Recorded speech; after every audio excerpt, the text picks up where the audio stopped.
नमस्कार बंधुरा मल्लिका किचेने आज के कचु निয়েছি কচুর একটি সুন্দর রেসিপি বানাবো। আপনারা কিন্তু শুরু থেকে শেষ পর্যন্ত আমার সঙ্গে থাকবেন। এবারে আমি কচুগুলো ছাল ছাড়িয়ে একটু কেটে নিচ্ছি। কচুগুলোকে কেটে নিয়েছি, নিয়ে পরিষ্কার করে ধুয়ে নিয়েছি। আমি এবার কচুগুলোকে সেদ্ধ করে নিচ্ছি।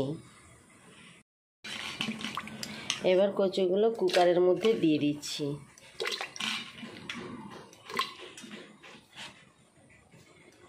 আমি কিন্তু 1 চামচ নুন দিয়ে দিচ্ছি, দিয়ে সেদ্ধ করতে বসাচ্ছি। নুন দিয়ে সেদ্ধ করলে খুব ভালোভাবে সেদ্ধ হয়ে যায়।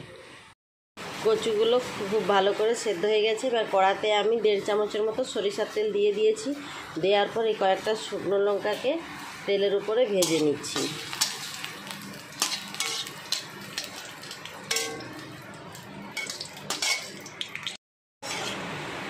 লঙ্কাগুলো ভাজা হয়ে গেছে, এবার আমি তুলে নিচ্ছি। ওই তেলেই কিন্তু আমি সাদা জিরা 1 চিমটে আর কালো জিরা 1 চিমটে দিয়ে দিলাম। দিয়ে একটু ভালো করে নাড়ানাড়ি করে নিচ্ছি। কালো জিরে আর সাদা জিরেটা পুরো ভাজা হয়ে গেছে। এবার ওই তেলের উপরে আমি 3টে রসুনকে টুকরো টুকরো করে কেটে নিয়েছিলাম, 3টে কোয়া ছোট ছোট করে কেটে নিয়েছিলাম, সেটাকেও দিয়ে দিয়েছি। তেলের উপরে একটু নাড়াচাড়া করে নিচ্ছি।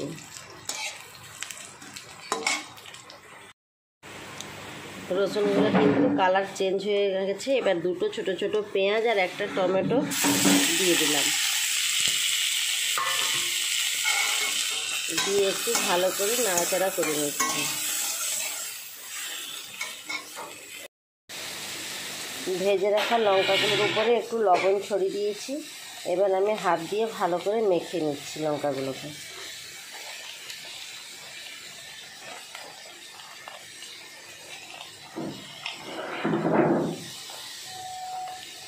অনেকগুলো কিন্তু লঙ্কা দিয়েছি, যে যেরকম ঝাল পছন্দ করে সেরকমই লঙ্কা দেবে।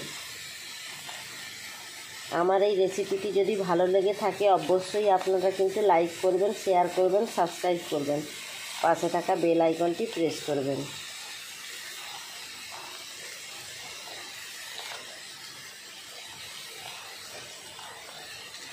আর এই কচুর ভর্তাটা কিন্তু কম সময়ে পারফেক্ট তৈরি হয়। আপনারা বাড়িতে এভাবে অবশ্যই বানাবেন। লঙ্কাটা মেখে নিয়েছি।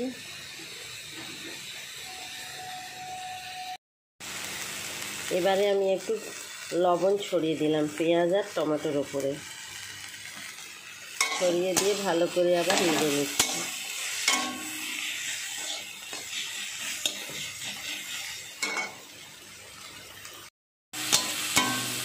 পেঁয়াজ আর টমেটোটা ভালো করে নাড়া হয়ে গেছে। এবার সেদ্ধ করে রাখা কচুটা দিয়ে দিচ্ছি।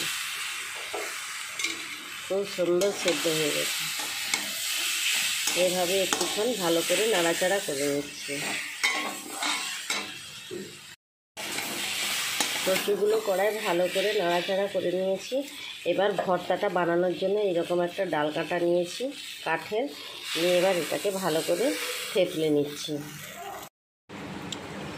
ডাল কাটা দিয়ে ভালো করে একদম থেতে নিয়েছি। এবারে ওপর থেকে এই যে শুকনো ভাজা লঙ্কাটা দিয়ে দিলাম, দিয়ে ভালো করে আবার মেখে নিচ্ছি। ভালো করে আবার লঙ্কার সঙ্গে মেখে নিয়ে আমি নামিয়ে আবার আসছি। আমি একটা পাত্রে নামিয়ে নিয়েছি। আপনারা কিন্তু অবশ্যই বাড়িতে এভাবে বানাবেন। এই কচুর ভর্তাটা দিয়ে 1 থালা ভাত কিন্তু 1 নিমেষেই শেষ হয়ে যাবে। একবার হলেও বাড়িতে বানিয়ে খাবেন। আমি এবার পরিবেশন করছি। আজকের মতো টাটা।